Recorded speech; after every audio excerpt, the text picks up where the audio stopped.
I've seen people getting killed for no reason. I've seen people get beat up for no reason.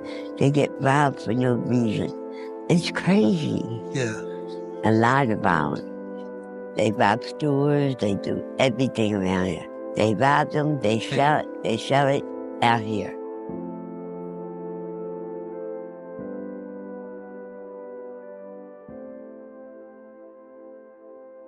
California, a place known around the world for sunshine, opportunity, innovation, and the belief that almost anything is possible for those willing to chase something bigger. From the crowded streets of Los Angeles to the hills overlooking San Francisco, from beachfront neighborhoods stretching along the Pacific coast to growing communities deep in the Central Valley, California has spent decades representing ambition, success, and the promise of a better life. People come here searching for careers, education, freedom, reinvention, and the chance to build something that feels meaningful. But hidden behind that image, beyond the luxury apartments, the crowded restaurants, the tech campuses, and the postcard views shared across social media every single day, another California continues to grow in plain sight. And for hundreds of thousands of people living here in 2026, that version of California looks nothing like the dream most of the world still believes in. According to statewide homelessness reports and federal housing estimates, more than 180,000 people across California are currently living without stable housing, and close to 70% of them are sleeping completely unsheltered, not inside homes, apartments, shelters, or temporary housing, but under freeway overpasses, beside riverbanks, along sidewalks, inside parked vehicles, beneath bridges, and inside makeshift camps built from tarps, blankets, cardboard, shopping carts, and whatever materials can help someone survive one more night. That makes California home to the largest homeless population anywhere in America, and while numbers like these can feel distant when seen on a screen, the reality changes completely the moment you step closer, because behind every statistic is not simply a number, not simply a policy debate, and not simply another headline, but a real human being carrying memories, responsibilities, pain, fear, and a future that may feel more uncertain than ever before. Some are parents doing everything they can to protect their children from cold nights, loud streets, and questions they may not yet know how to answer. Some are older adults who spent decades working, paying taxes, raising families, and doing everything society told them would create security, only to discover that fixed incomes no longer match rising rents. Some are working men and women who still wake up early, still search for jobs, still attend interviews, and still fight to move forward while carrying every possession they own inside backpacks, plastic bags, or shopping carts. And maybe the hardest part of all is realizing this. Most of them never thought life would lead them here. Many lost housing in the very same neighborhoods where they once worked, built careers, celebrated birthdays, raised children, and created routines that once felt permanent. Some were pushed out after a medical emergency drained their savings. Some after job loss. Some after divorce. Some after one rent increase that came at exactly the wrong time. And for many, what started as a temporary setback slowly became something much harder to escape. So let me ask you something. If one unexpected event suddenly removed the stability you depend on today, how long do you think it would take before your own life started looking completely different? That question may feel uncomfortable, because for most people, the honest answer is probably much sooner than they would ever want to admit. Across communities in San Diego, Sacramento, Oakland, and dozens of other counties across the state, thousands of people now live each day without something many of us stopped noticing years ago: a private space, a secure door, a quiet room, a safe place to leave personal belongings, and the simple comfort of knowing exactly where night will end. For those living outside, survival becomes a series of constant calculations. Belongings cannot be left unattended. Sleep comes lightly, interrupted by traffic, weather, sirens, footsteps, or the fear of being forced to move again before sunrise. Parents stay awake longer than their children. Older adults wake with pain before daylight even arrives. Working people search for public restrooms, places to charge phones, clean water, fresh clothes, and one quiet moment to prepare for another interview that might change everything. And even after all of that, what weighs on many people most is not always hunger. It is not always weather. And it is not always exhaustion. Sometimes the heaviest burden is uncertainty. Uncertainty about tomorrow. Uncertainty about safety. Uncertainty about whether anyone still sees them at all. And while recent statewide reports show progress in some areas, including encouraging reductions in unsheltered homelessness across several California counties, the larger reality remains impossible to ignore because across this state, thousands of stories are still unfolding in places most people drive past every single day without ever truly stopping to look. This is no longer only a housing crisis. It is a human crisis, a dignity crisis. And for many communities across California, the most dangerous chapter may only be beginning. Because once homelessness becomes long-term, another shadow often begins creeping quietly into daily life, and what outreach workers are now finding inside many of California's largest camps is changing everything. If stories like these matter to you, and if you believe real human experiences deserve to be seen, support USA Homeless Emotion, subscribe, turn on notifications, and stay with us because what comes next reveals a reality far deeper than most people ever imagine. From the broader statewide numbers, the reality becomes even more powerful when you move beyond the statistics and step directly into the places where thousands of people across California are now trying to survive one day at a time, because behind every housing report, every government count, and every headline about rising homelessness, there are entire communities quietly growing beneath freeway overpasses, beside riverbeds, behind industrial buildings, and along sidewalks most commuters pass without ever truly noticing. In sections of Los Angeles, tents now stretch for blocks, tied carefully to fences, utility poles, shopping carts, and pieces of wood collected from construction sites. In parts of San Francisco, visible camps may disappear after city cleanups, but for many people, the struggle never ends. It simply moves from one street, one alley, or one public space to another. And across communities surrounding Riverside, Fresno, and Oakland, empty lots, drainage channels, abandoned corners, and riverbanks have slowly become fragile places people now call home. For someone who has never walked through one of these camps, it can be almost impossible to understand how quickly ordinary routines begin disappearing once stable housing is gone, because the things most people do without thinking, charging a phone, washing hands, preparing food, changing clothes, storing medication, locking a backpack, or simply sitting in silence for a few minutes, suddenly become daily challenges that require planning, energy, and constant awareness. Something as basic as clean drinking water may mean walking across multiple neighborhoods. Finding a public restroom may depend entirely on business hours, transportation, or whether someone is allowed to enter at all. And even small personal routines that once created comfort begin feeling like luxuries.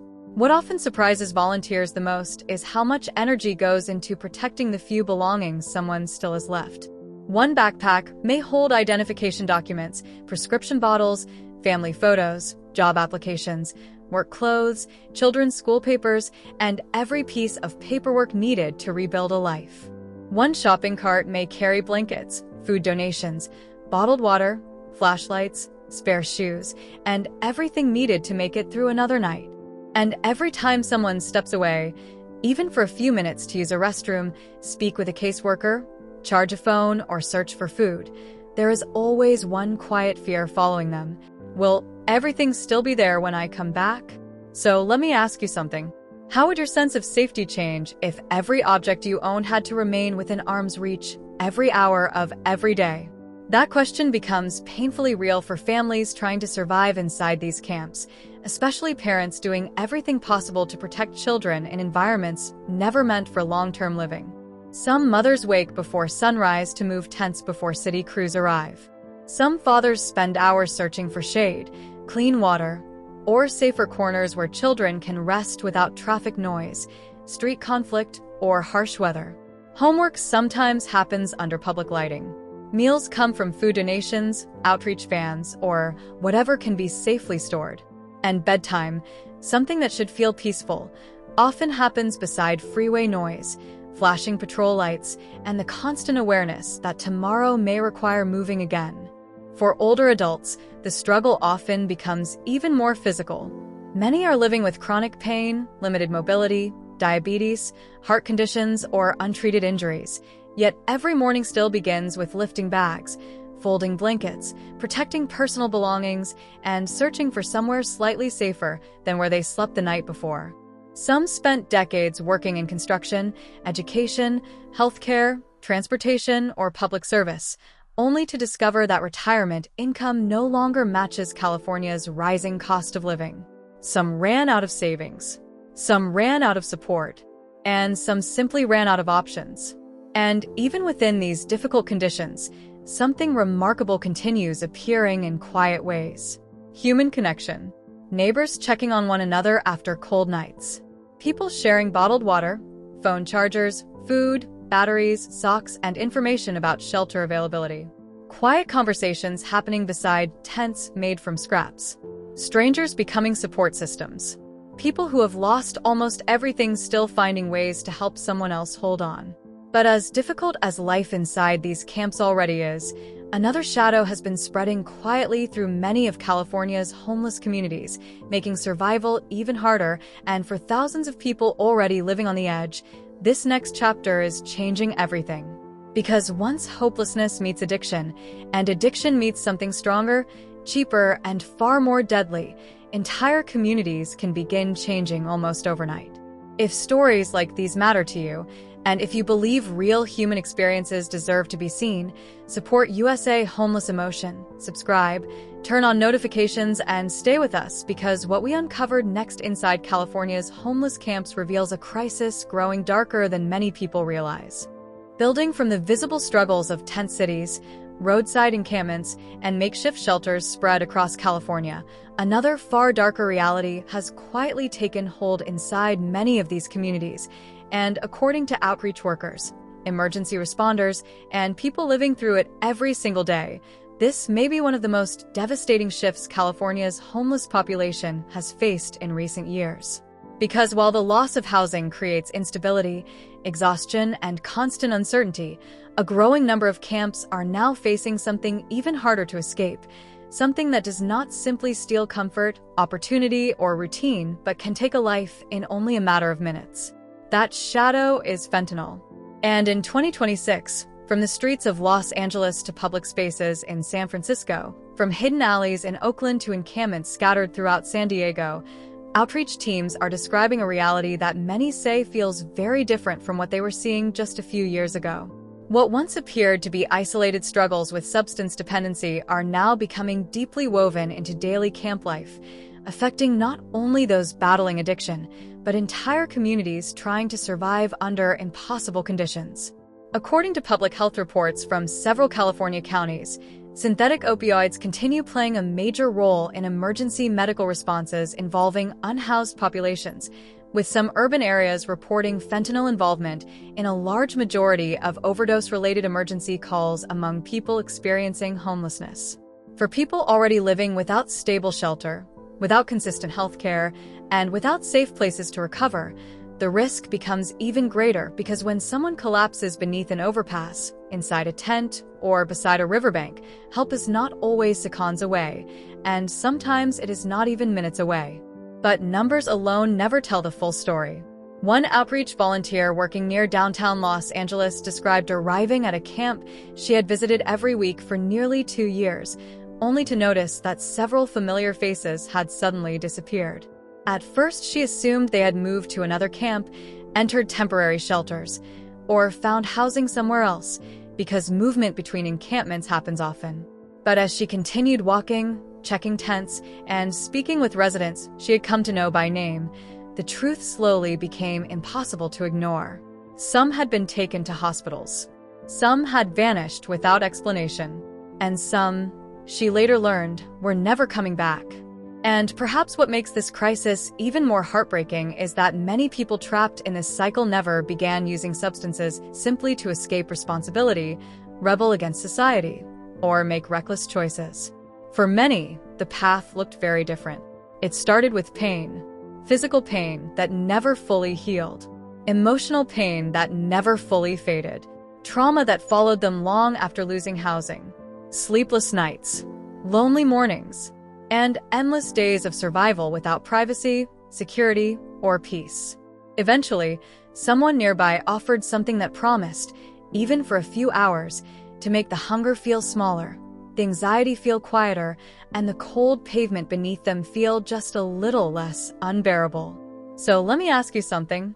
If your body hurt every morning, if your mind never fully rested, if your future felt uncertain, and someone offered even a brief moment of relief, how sure are you that you would always walk away? That question may feel uncomfortable, but for thousands living on California's streets, it is no longer theoretical.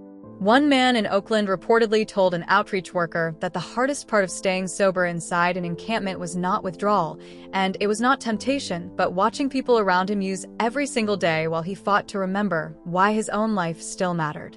Another woman in San Diego, who once worked in healthcare, reportedly carried her expired hospital identification card inside her backpack as a reminder of who she used to be before housing loss, addiction, and untreated trauma slowly pulled her further away from the life she once knew. And yet, even in these dark conditions, human resilience continues appearing in quiet, powerful ways. People checking on neighbors when someone has not moved all morning. Friends carrying water to those too weak to walk. Strangers sharing blankets, food, chargers, and information about treatment programs.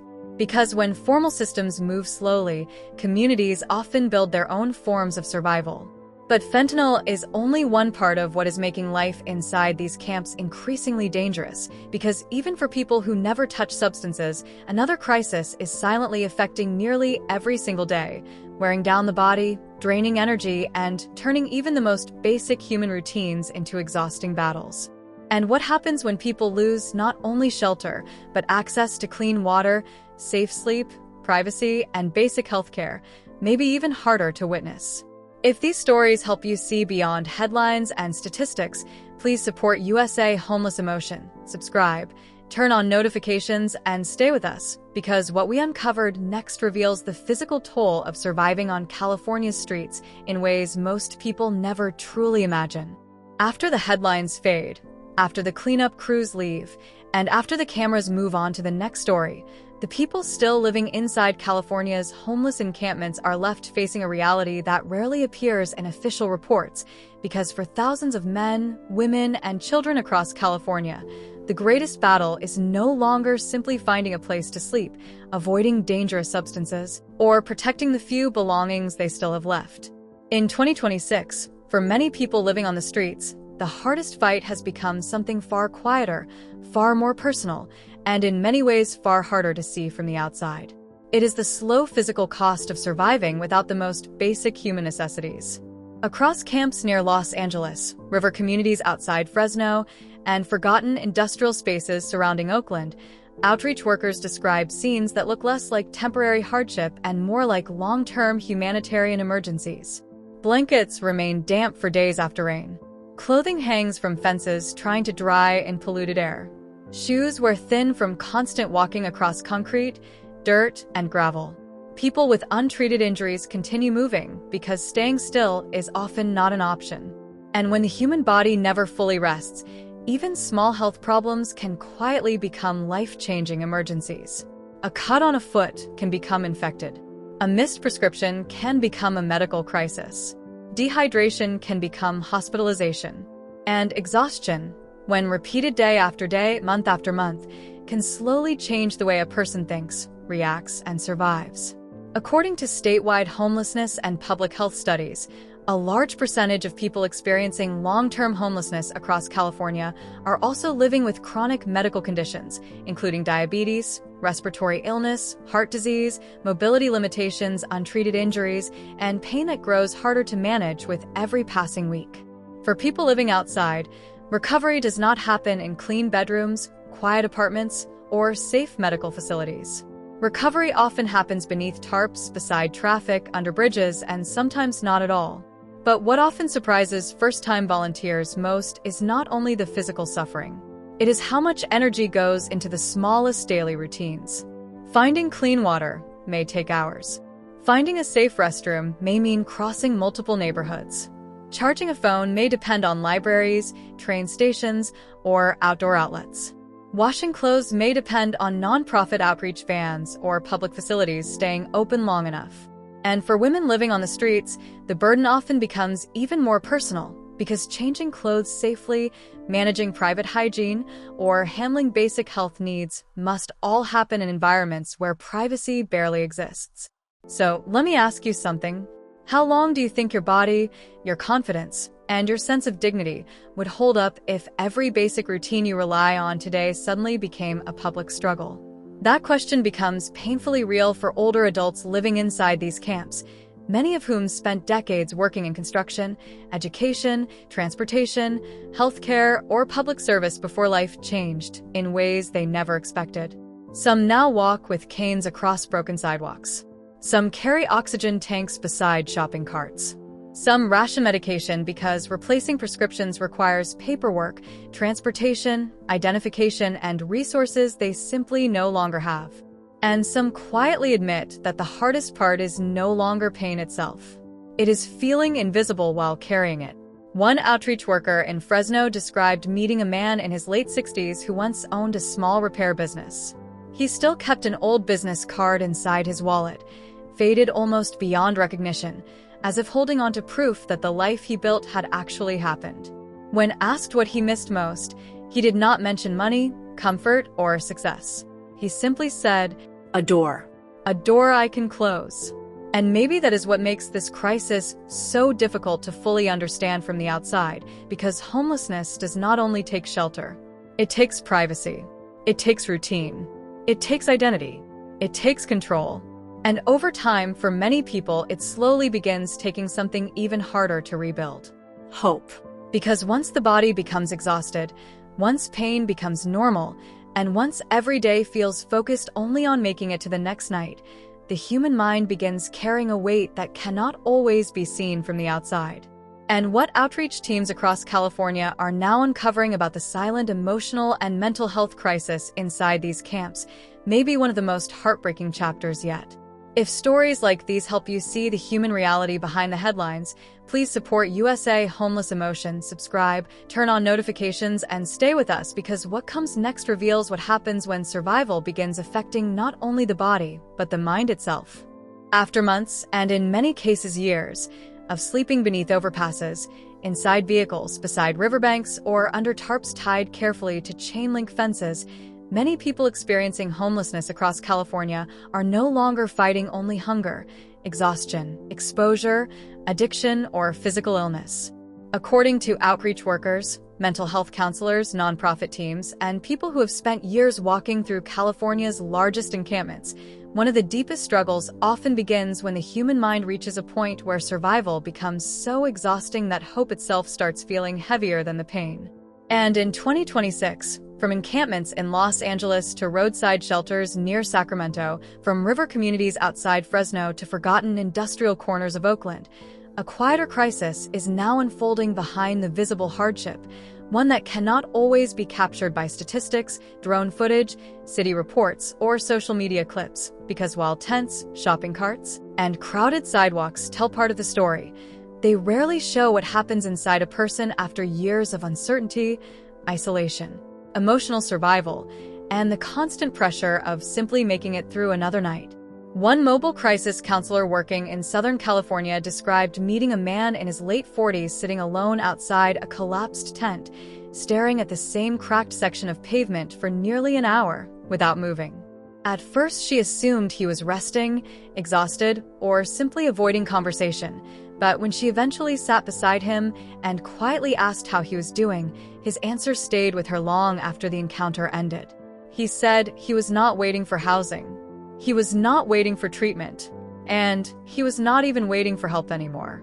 He was waiting to feel something again.